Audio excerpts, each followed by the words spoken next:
नमस्कार, अमर उजाला पर आपका स्वागत है। देश में आम चुनाव चल रहे हैं। जो भी जीतेगा वो संसद में पहुंचेगा। वैसे संसद दिल्ली में है, लेकिन हम बनारस में हैं और बनारस में एक संसद और होती है। जब आप गंगा नदी के किनारे 80 घाट पर आते हैं तो लोग आपको बता देते हैं कि यहाँ पास में एक और लोकतांत्रिक व्यवस्था चलती है, एक और समांतर संसद चलती है जिसको पप्पू की अड़ी लोग कहते हैं। सालों से यहाँ पर खूब बहस, खूब तर्क, खूब वाद विवाद, तमाम चीजें होती रही और जो साथ में होता रहा वो चाय का स्वाद था। खास तरीके की चाय जिसे पीने वाले देश के प्रधानमंत्री से लेकर विपक्ष के तमाम बड़े नेता भी होते हैं। इस चाय के स्वाद में ऐसा क्या है वो तो जानेंगे, लेकिन जब ढेर सारे लोग यहाँ मौजूद हों और कई सारे लोग यहाँ मौजूद हो तो हमको तो एक चीज, हम लोग बनारस के बारे में जब पढ़ते हैं तो लोग कहते हैं दिल्ली की संसद से पहले बनारस की संसद से समझ लो, और बनारस की संसद की संज्ञा आप लोगों की बैठकी को खूब दी जाती है। इतनी बढ़िया मुस्कुराहट आपके चेहरे पर आ गई इस उपमा के बाद। यहीं से शुरू करते हैं, बनारस के वोटरों के चेहरे पर भी यही मुस्कुराहट है? बिल्कुल है। बनारस का कण कण शंकर है और शंकर का आशीर्वाद मोदी को प्राप्त है, तो मुस्कुराएंगे नहीं तो और करेंगे क्या। ऐसा है कि ऐसा लीडर बनारस में कभी कोई आया था? बनारस का हिंदुस्तान में आपको याद होगा एक समय ऐसा था जब इस देश का प्रधानमंत्री किसी सम्मेलन में विदेश में जाता था तो ग्रुप फोटोग्राफ में चपरासी की तरह पीछे खड़ा रहता था। आज वो समय है जब आपके देश का prime minister front liner middle में खड़ा होता है और बाइडेन आता है हाथ मिलाने के लिए, दूर से चल के आता है। ऑस्ट्रेलिया का राष्ट्रपति कहता है यू आर माई बॉस। एक जगह का राष्ट्रपति आगे पैर छूता है मोदी का, अफ्रीका में, अफ्रीकी एक देश का। तो हिंदुस्तान का जिसने मान मर्यादा बढ़ाई, जिसने हिंदुस्तान के पासपोर्ट की इज्जत और वजन बढ़ाया, ऐसा कोई प्रधानमंत्री आया नहीं था। क्या नाम है साहब आपका? Doctor RP Singh.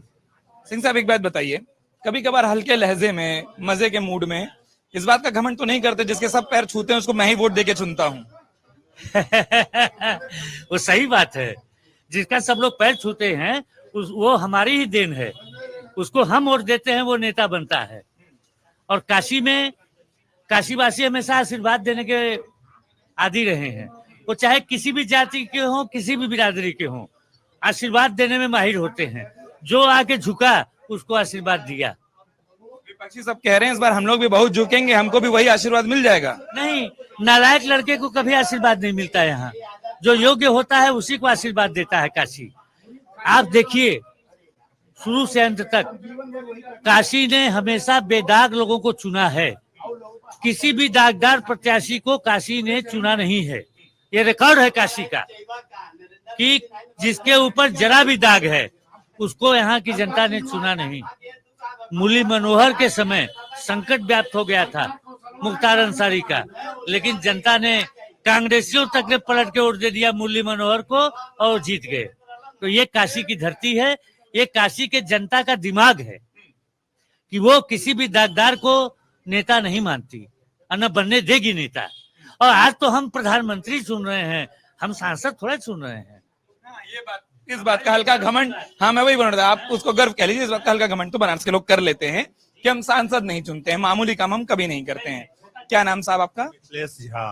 मिथिलेश जी, अब जैसे जहां ये खत्म किए थे, एक बात बहुत कही जाती है और विपक्ष, हम लोग जब देश में घूम रहे हैं, अलग अलग लोकसभा सीटों पर जा रहे हैं, लोग बोलते हैं कि देखिए वो तो बनारसी है नहीं, बाहरी हैं, बाहरी बोलना जा रहा है, काफी कुछ कहा जाता है। तो जब आप लोग वोट देने जाते हैं ये सब सोचते हैं?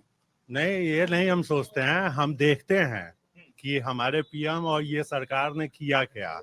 60 वर्ष पहले जो है, जब आप देखिएगा कि 77 में इन्होंने गरीबी हटाओ का नारा दिया, 2006 तक आते आते इस देश की 64 करोड़ आबादी गरीबी रेखा के नीचे, और इन्होंने जो नारा दिया वो कहां से ये फ्रूटफुल हुआ वो हमको दिखता है।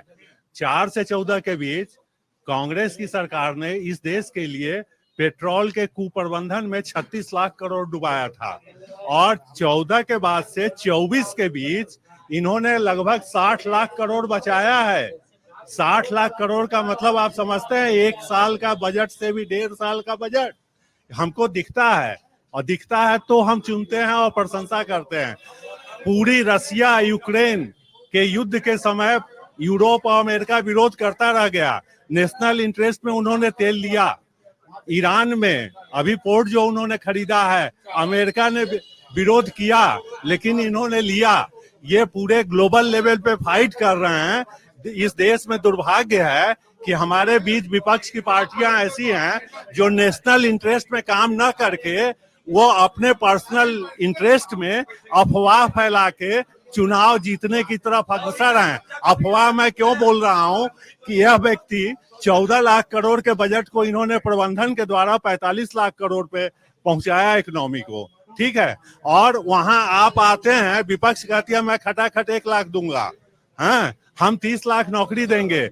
अपने समय 60 वर्ष में देश को इन्होंने कटोरा लेके IMF वर्ल्ड बैंक के सामने घुमाया। आज हमारे पास 650 अरब डॉलर का रिजर्व है, उस खजाने पे निगाह है विपक्ष का। जनता अगर प्रलोभन में फंस गई तो अर्थव्यवस्था कोलैप्स कर जाएगा। हमको दिखता है कौन किसने क्या किया और उस आधार पर। जी एक बात बताइए, यहाँ के लोग हम पीछे बैठकर आपकी चर्चा और भी सुन रहे थे, तो लोग बोले कि पेट्रोल वाले बाबा हैं प्यार से हमारे। रुकिए जस्ट रुकिए 1 मिनट, बाबा नहीं है सर। हम मास्टर डिग्री 1984 में BHU से इकोनॉमिक्स में मैंने किया। इस देश का दुर्भाग्य है कि हमारे यहाँ इकोनॉमिक्स में वो सिलेबस टच तक नहीं किया जाता है जिससे इकोनॉमिक्स में जागरूकता है। वो रुके 4 टॉपिक मैं बता दे रहा हूँ, आगे बढ़ाना हो तो बढ़ा लीजिएगा। पूरी ऑयल इकोनॉमी हमारी है, उसी का पूरा इम्पैक्ट पड़ता है। किसी यूनिवर्सिटी में ये एक चैप्टर क्रूड पे नहीं पढ़ाते हैं। दूसरा, आपके यहाँ इजीएस्ट रास्ता है कि कॉर्पोरेट के साथ बढ़ के आप भी गरीबी मिटा सकते हैं। शेयर बाजार, इसके प्रति कोई जागरूकता नहीं थी। इस गवर्नमेंट ने जागरूकता लाया। 13 करोड़ IITians और MBA किए हुए बच्चे डीमैट खोल के आज पूरी दुनिया के FII और DII को परेशान किए हुए हैं। ये जागरूकता आ रहा है। तो सर हमको दिखता है कि कौन किसने क्या किया। हम कटोरा लेके फिर से नहीं घूमना चाहते हैं, लेकिन हम विपक्ष के जो एक्टिविटीज हैं वो हमको संशय करता है कि ये देश को आगे बढ़ाने के लिए राजनीति करते हैं कि कुर्सी पाके जो है देश को कोलैप्स कराने के लिए। जनता को जानना, सुप्रीम कोर्ट चुनाव आयोग को भी इस पे नोटिस लेना चाहिए कि आप किसी चीज का रोड मैप तो दे नहीं रहे हो कि कैसे हम डेवलप्ड कंट्री बनाएंगे। आप रोड मैप कैसे दे रहे हो कि 45 लाख करोड़ जो है हम आएंगे तो इसको कैसे खर्च करेंगे। ये आपको वेनेजुएला में, हाँ जी सर, कि जब ये फ्री की बात होती है और आपसे समझना ज्यादा आसान होगा क्योंकि सबने कहा कि करिए, वो ये कि अब एक तरफ 5 करोड़ राशन है, वही वो बोल रहे हैं कि हम 10 किलो देने लगेंगे, 5 किलो राशन उसके बजाय 10 किलो होगा। फिर किसानों को जो पैसे दिए जा रहे हैं सम्मान निधि के नाम पर, अब ये बोल रहे हैं कि हम महिलाओं को देंगे। ये जो देश में इस तरीके की योजनाएं बढ़ती जा रही है सर, इसमें हमारा मानना है कि इस 10 साल में इन्होंने प्रबंध करके उस लायक इस देश को बनाया है कि ये दे रहे हैं, दे पा रहे हैं। हम कहीं से सब्सिडी लेके मतलब कर्जा लेके नहीं दे रहे हैं। 450 में गैस सिलेंडर बेचते थे, 1200 रुपए का गैस सिलेंडर, 1200 रुपया था उस समय। सब्सिडाइज करके हम 450 पे ऑयल बॉन्ड के थ्रू इस देश को कितना इन्होंने कर्जदार बनाया, कोई पूछने वाला है? लगता ही नहीं है कि कांग्रेस के पास एक भी पढ़े लिखे अर्थशास्त्री हैं। नाम कहने के लिए इस चौहद्दी में फैला लिए। अभी रघुराम राजन ने कहा, किसी ने प्रतिवाद किया उनका कि 8.2 ग्रोथ रेट जो है ये हाइप करके दिखाया गया है। किसी ने उनको कैलकुलेट करके दिखाया कि ग्रोथ रेट इंडिया का एटलीस्ट 9% है। बाद में उन्होंने कहा कि नहीं है, ये इन्फ्लेशन घटाएंगे। तो इन्फ्लेशन घटाएंगे तो 4 से 14 तक इंडिया ने निगेटिव ग्रोथ रेट देखा। 4.5 पे था, 10% इन्फ्लेशन था। माइनस करिए 5.5% निगेटिव ग्रोथ रेट पे मनमोहन ले गए। अटल जी के समय हम 9th रैंक पे थे, मनमोहन हमको 11 रैंक पे छोड़ के गए। जनता को जागरूक होना पड़ेगा, तभी आप आगे बढ़ेंगे, विकसित भारत बनेंगे। नहीं तो ये राजनीतिक पार्टियां आउटडेटेड, जातिवाद, धर्म, आरक्षण में है क्या इनके पास भाई? आरक्षण पे 20-25 करोड़ लड़कों को लड़ाते हैं ये, और इनके पास मात्र 40 लाख नौकरी है। अब 100% आरक्षण दे के आप किनारे करिए, लड़ाइए मत लोगों को कि हम ओबीसी को देंगे, हम मुस्लिम को देंगे, हम ये करेंगे। औकात 40 लाख की और लड़ा रहे हैं हम 25 करोड़ लड़कों को। समाज को बांटिए मत, तोड़िए मत, देश को आगे बढ़ने दीजिए। अब एक बात करते हैं, सब बोल रहे थे कि हम जब ये चर्चा शुरू कर रहे थे थोड़ा आपका लड़ाई हो रहा था, तो ये पूछ ले सब अच्छा ही अच्छा है कि कुछ है कमी? सब खराब चल रहा है, सब खराब। सब खराब चल रहा है। 2013 से जब से ये पनौती आया हुआ है इस शहर में, 2013 में शुरू हो गया था, 2014 में चुनाव लड़के प्रधानमंत्री हो गया, और वो पनौती इस शहर के लिए कलंक हो गया है। कलंक इस मामले में हुआ है कि पहले तो विश्वनाथ गली को उजाड़ा, गलियों का शहर, बाबा का शहर, अन्नपूर्णा माई का शहर का, एक के बाद एक लगातार ये शहर को उजाड़ने का काम कर रहा है और गुजरातियों को बसाने का काम कर रहा है। इस परिप्रेक्ष्य में हम थोड़ा सा और आगे चलते हैं। 2 गुजराती थे इस देश में, उन 2 गुजरातियों ने सरदार वल्लभ भाई पटेल, मोहनचंद करमचंद गांधी, इन 2 गुजरातियों ने इस देश को बनाया, और 2 गुजराती इस देश को बेच रहे हैं, नरेंद्र दामोदर दास मोदी और अमित शाह, और 2 ही गुजराती इस देश को खरीद रहे हैं, गौतम अडानी और मुकेश अंबानी। और एक गुजराती सुनील भाई ओझा हम लोगों को 400 मकान यहाँ गिरवाने के लिए फरमान जारी करा दिया है सार्थक अग्रवाल एसडीएम के माध्यम से।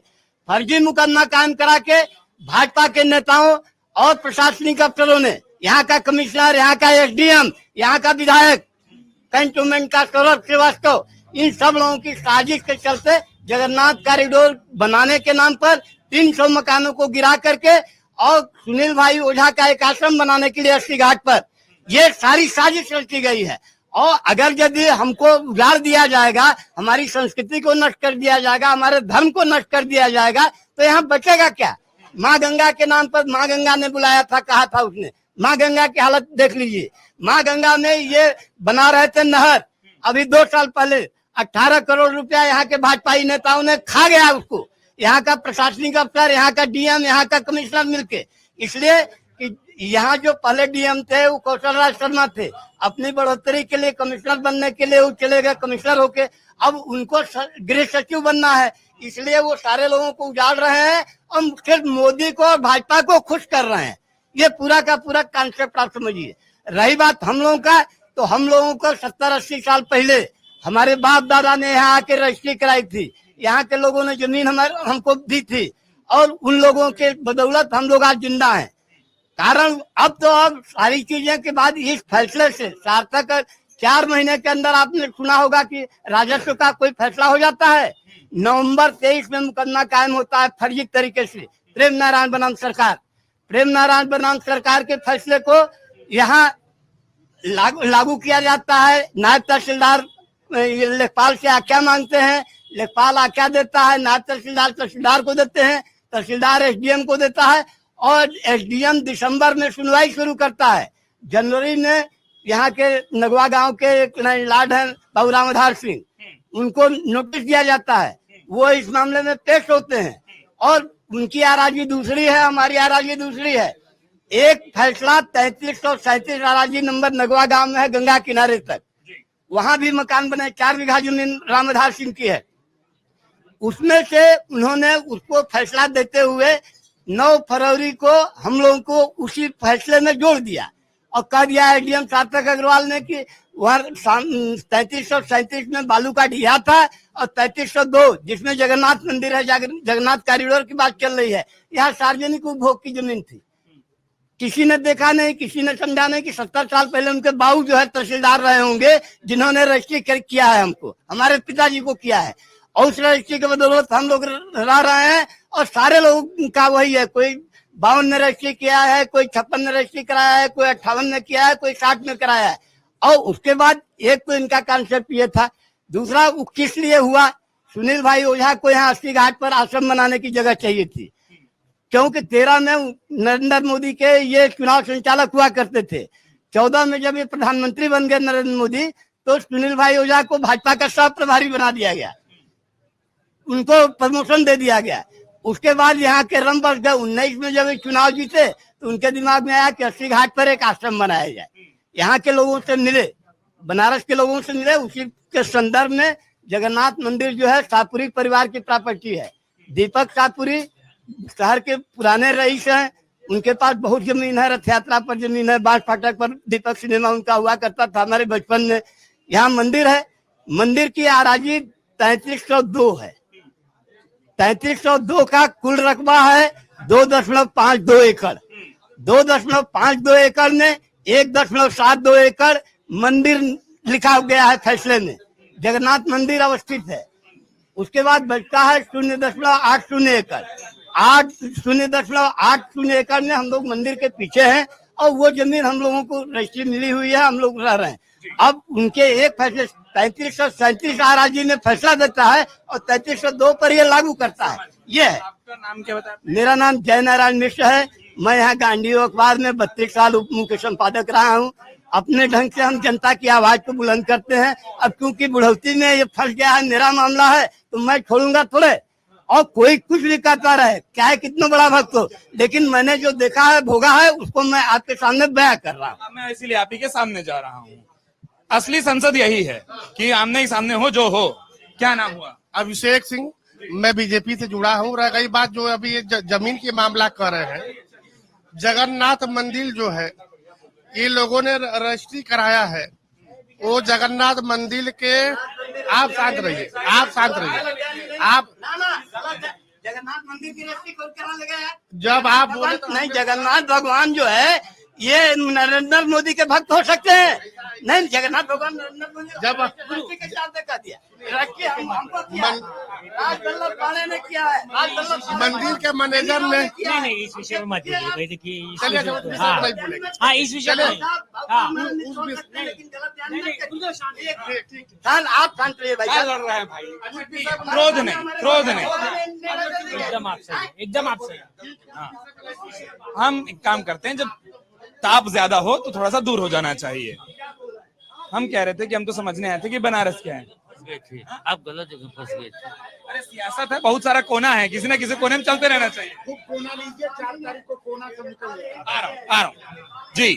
अब यही जो इशारा किए, 4 तारीख को किस कोने में रह जाएंगे बनारस वाले? जिधर होना चाहिए उधर ही रहेंगे और मोदी जी की तरफ रहेंगे। बनारस वाले मोदी जी की तरफ रहेंगे। क्या कारण ऐसा है कि मतलब ये, क्योंकि देखिए 2-3 बातें जो खूब कही जा रही है इस चुनाव में, रोजगार नहीं है, महंगाई बहुत ज्यादा है, बाहरी हैं, उसके बाद ये भी कहा जाता है कि इस बार जनता पलट रही है। देखिए रोजगार नहीं है तो रोजगार कब था 100%? रोजगार तो हमेशा एक समस्या रही थी। मोदी जी के आने से यहाँ रोजगार की संभावना बढ़ गई है। महंगाई हमेशा थी, आज भी है, और ये सबको पता है कि जब विकास होता है तो विकास के साथ महंगाई जुड़ करके आती है। क्या महंगाई इतनी है कि परेशान करे? तो ऐसा नहीं है। जब हम चारों तरफ देखते हैं तो हमको लगता है कि जो महंगाई बढ़ने की दर है वो यहाँ पे जो सरकारी है, जो सरकारी आंकड़ा है उसके अंदर में है, तो वो भी कंट्रोल में है। बेरोजगारी की दर अभी लेटेस्ट आंकड़ा आ गया जो अब तक के सबसे न्यूनतम स्तर पे चली गई है, 3.1% है। तो हर तरफ है, बीच में ऊपर नीचे होना ये होता रहता है। लेकिन मोदी जी के साथ जो सबसे बड़ा प्लस पॉइंट है कि इन्होंने बेरोजगारी और रोजगारी, ये महंगाई के साथ साथ दूसरे और मुद्दे उस पर बहुत अच्छा काम किया है। इसलिए ये मुद्दे यदि बनाने की कोशिश भी हो रही है तो नलीफाई हो जा रहा है। उन्होंने लोगों को रहने का घर दे दिया, खाने के लिए अनाज दे दिया, सिलेंडर पकाने के लिए दे दिया, घरों को रोशन करने के लिए बिजली प्रदान कर दी। तो इतने सारे नल से पानी पहुंचा रहे हैं, तो जो बेसिक जरूरतें थी उसकी सबकी पूरी हो रही है। तो वो बेरोजगारी एक इशू हो के भी वो असर नहीं दिखा रहा है। और मैं आपको ये बता रहा हूँ कि यदि बेरोजगारी कहीं है तो विपक्षी खेमे में है। वो 10 साल से बेरोजगार हैं। एक नेता पागल बन करके 9000 किलोमीटर इस देश में घूमा है भीख मांगता हुआ कि एक वोट हमको दे दो, हम सरकार आएंगे तो क्या करेंगे? अर्थव्यवस्था नहीं सुधारेंगे, डोल बांटेंगे, 1 लाख रुपए सालाना इनको देंगे, ये तुमको देंगे, 30 लाख नौकरियां देंगे। क्या उसके किसी भी रूल्ड स्टेट में 30,000 भी नौकरी दी है उसने? किसी भी रूल्ड स्टेट में? कुछ राज्य वो अभी हारा है और कुछ राज्य अभी वो जीता है। क्या उसने 30,000 भी नौकरी दी है? तो वो सिर्फ घूम रहा है, नैरेटिव बनाने की कोशिश नाम में नहीं लेते हैं क्या आप लोग? वो क्या नाम ले? पप्पू लोगों का नाम नहीं लिया जाता है। मूर्ख लोगों का नाम लेके अपनी जबान क्यों खराब करना है? तो जब आप जो दावा कर रहे हो उसको कहीं आप किए हो तो आपको बात पे भरोसा होगा। यहाँ मोदी जी गारंटी क्यों बोल रहे हैं? इसीलिए ना बोल रहे हैं कि आप उनके फिगर्स पे डिस्प्यूट कर सकते हैं, लेकिन उन्होंने नहीं किया है ये तो आप बोल ही नहीं सकते। ये पक्ष भी नहीं बोल सकता। विजय दत्त तिवारी। अब विजय जी ने जो आखिरी लाइन कही थी मैं वही पूछता हूँ, ये गारंटी जो कहा गया, क्या वो गारंटी नजर आती है? किस चीज की? किसी भी चीजों में, जो अलग अलग चीजों में गारंटियां दी जा रही हैं। बनारस पहले धर्म विद्या की नगरी कहा जाता था और धार्मिक पहले था बनारस जाना को भगवान शंकर दर्शन, धार्मिक दृष्टि गंगा स्नान। अब इधर कुछ सालों से पर्यटन दृष्टि से बनारस का विकास हो गया है। बनारस में जैन धर्म के 4 तीर्थंकरों की जन्मभूमि है, सुपार्श्वनाथ, पार्श्वनाथ, चंद्र, श्रेयांसनाथ। हमारे अभी यात्री आते बोले कॉरिडोर जाना है, तो प्राथमिकता पर्यटन को मिल गया है बनारस में, धार्मिक दृष्टि से उतना कम रह गया है। ये सारनाथ है, सारनाथ पर्यटन पहले बुद्ध की शिक्षा स्थली माना जाता है, पर्यटन दृष्टि से माना जाता था, लेकिन अब पर्यटन के हिसाब से बनारस में काफी प्रोग्रेस हुआ है। और वो जो होता है ना, राज्य सरकार और केंद्र सरकार आपसी तालमेल है। केंद्र सरकार ने अगर पैसा भेजा तो राज्य सरकार ने 10 कदम आगे बढ़ के उसको काम करा दिया, तो आपसी तालमेल होने की वजह से विकास काफी हो रहा है। ये एक बनारसी के तौर पर आप लोगों को बेहतर लग रहा है? हाँ, बनारस तौर पर, क्योंकि जो होना चाहिए ना भाई, हमको जनता का विकास चाहिए। जैसे गंगा जी का देखिए, गंगा जी सरकार के साथ साथ जनता ने भी सहयोग किया है।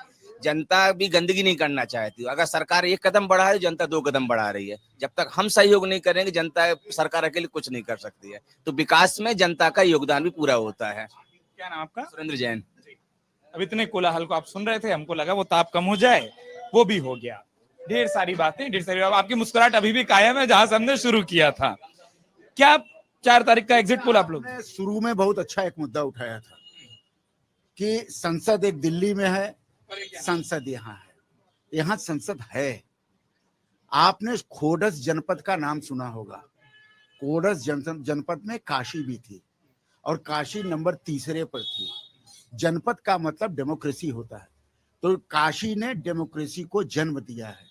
जैसे मोदी जी कहते हैं कि India is the mother of democracy, हम कहते हैं कि Kashi is the mother of Indian democracy. यहाँ संसद की परंपरा रही है, यहाँ शास्त्रार्थ की परंपरा रही है। ये जो आप 80 पर कोलाहल देख रहे हैं, ये संसद का ही एक प्रतिरूप है जो प्राचीन काल से चाय के रूप में आ रहा है। तो बनारस ने लोकतंत्र को मजबूत किया, बनारस ने लोकतंत्र को आगे बढ़ाया, बनारस ने लोकतंत्र को वैश्विक धरातल पर सोचने को मजबूत किया। आज के युग में विश्व के जितने भी सोशल साइंटिस्ट हैं, वो बनारस में इस लोकतंत्र पर शोध कर रहे हैं। सीधी बात, इसमें कोई बहस की बात नहीं है। एक अभी थीसिस फ्रेंच में जमा हुई, डेमोक्रेसी इन काशी, एक किसी ने प्रोजेक्ट किया था, उसने कहा कि काशी के गली गली में डेमोक्रेसी है, काशी के घर घर में डेमोक्रेसी है। इतना बड़ा आवरण राजनीतिक तौर पर काशी में है, इसकी कल्पना बहुत कम लोग करते हैं। मोदी ने इसको समझा, इसलिए वो यहाँ है। उन्होंने डेमोक्रेसी के उस मदरलैंड में आने का प्रयास किया जहां से भारत का लोकतंत्र जन्म होता है। ये भारत का लोकतंत्र सिर्फ संविधान बन जाने से ठीक है, संविधान लोकतंत्र का आधार है, स्वतंत्रता हुई, आंदोलन हुआ, सब ठीक है, लेकिन उससे पहले खोडस जनपद का लोकतंत्र था जिसको दुनिया मानती है। तो ये सवाल जो आपने उठाया, ये हमको लगता है कि इस चुनाव में महत्वपूर्ण सवाल है। ये लोकतंत्र की जननी और डंके की चोट पर भारत का प्रधानमंत्री कहता है कि India is the mother of democracy. और दुनिया का कोई भी आदमी, चाहे अमेरिका अपने को मानता हो, चाहे ब्रिटिश अपने को मानता है, किसी ने उसका प्रतिवाद नहीं किया। सबने कहा हाँ है, क्योंकि इस पर काम हो रहे हैं। नरेंद्र मोदी ने दुनिया के मंच पर कहा कि भारत ज्ञान का आधार है।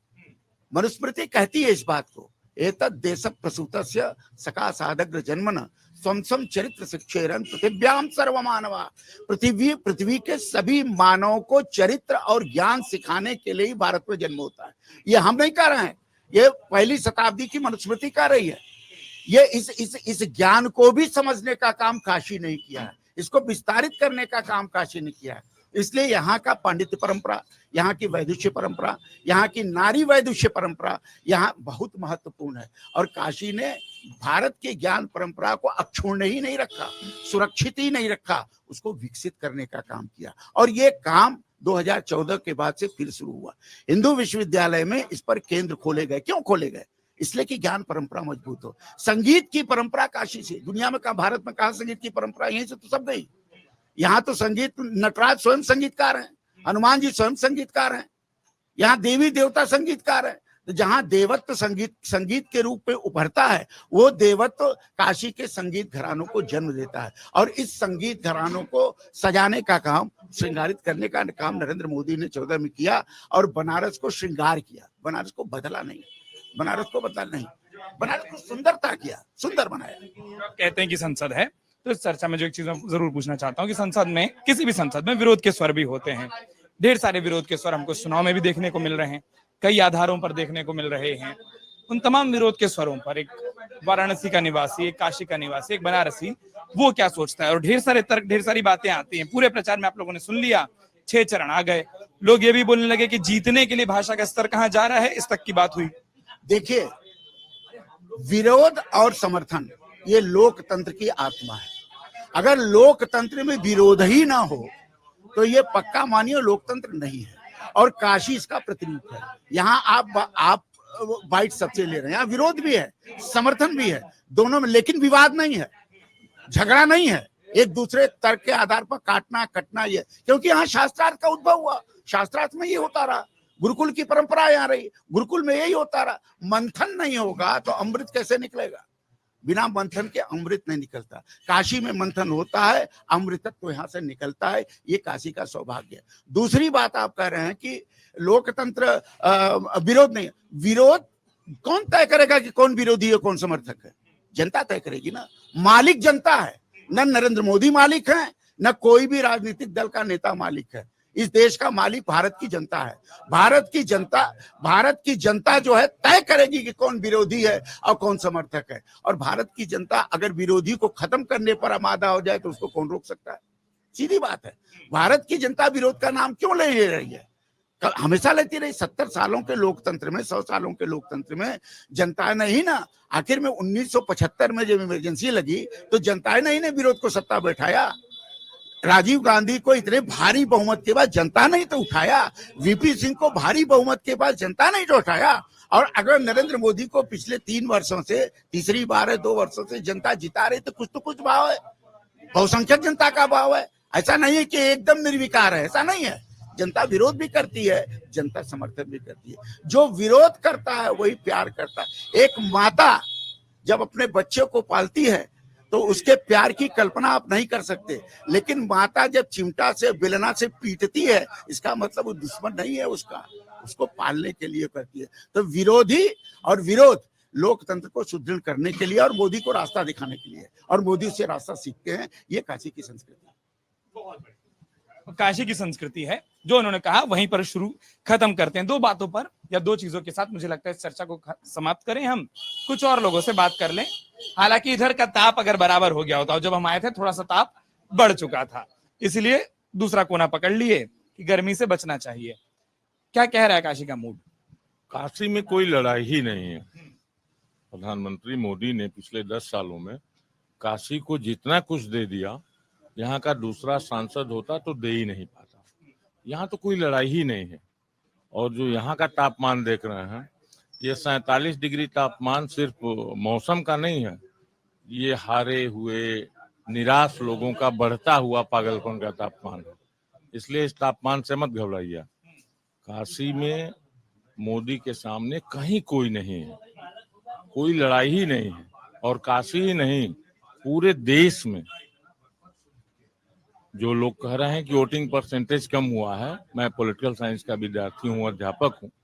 वोटिंग परसेंटेज जब हाई होता है तो परिवर्तन होता है। वोटिंग परसेंटेज जब मीडियम पे रुका रहता है, यानी जनता खुश है, जो है उसे रखना चाहती है। तो कहीं कोई पूरे देश में लड़ाई नहीं।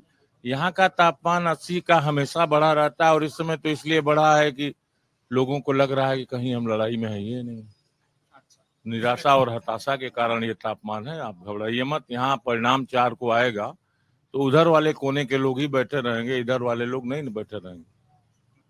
उधर कह रहे हैं समर्थन उधर भी खूब था।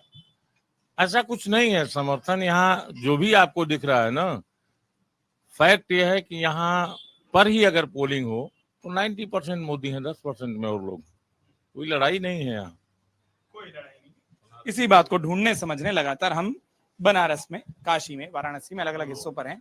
लेकिन उसी लाइन के साथ इस चर्चा को विराम देंगे जहां से शुरू किया था कि अगर वाराणसी अपने आप में एक संसद है तो यहीं से परिणाम समझ आना है, यहीं से वो लड़ाई होनी है कि संसद कौन पहुंचेगा। और एक खास अड़ी जो है वहां चर्चा के बिना वाराणसी की कोई भी चर्चा अधूरी रहती है। इसलिए वहां भी आए, उस परंपरा को भी कायम रखा कि अगर यहाँ बात नहीं की तो बात क्या की। लेकिन एक अपील कि तमाम मुद्दों, तमाम पक्षों के बीच में जो आपको उचित लगे बतौर दर्शक वो चुनिए, लेकिन वोट जरूर करिए, मतदान जरूर करिए। इसी अपील के साथ अपने सहयोगी शामवीर के साथ इस रिपोर्ट को यहीं खत्म करता हूं। उत्कर्ष चतुर्वेदी, वाराणसी से अमर उजाला के लिए। एग्जिट पोल 2024 1 जून शाम 6 बजे से, लोकसभा चुनाव के नतीजे 4 जून सुबह 7 बजे से। देखिए चुनाव नतीजों से जुड़ी हर खबर सबसे पहले, सबसे सटीक, केवल अमर उजाला पर, amarujala.com।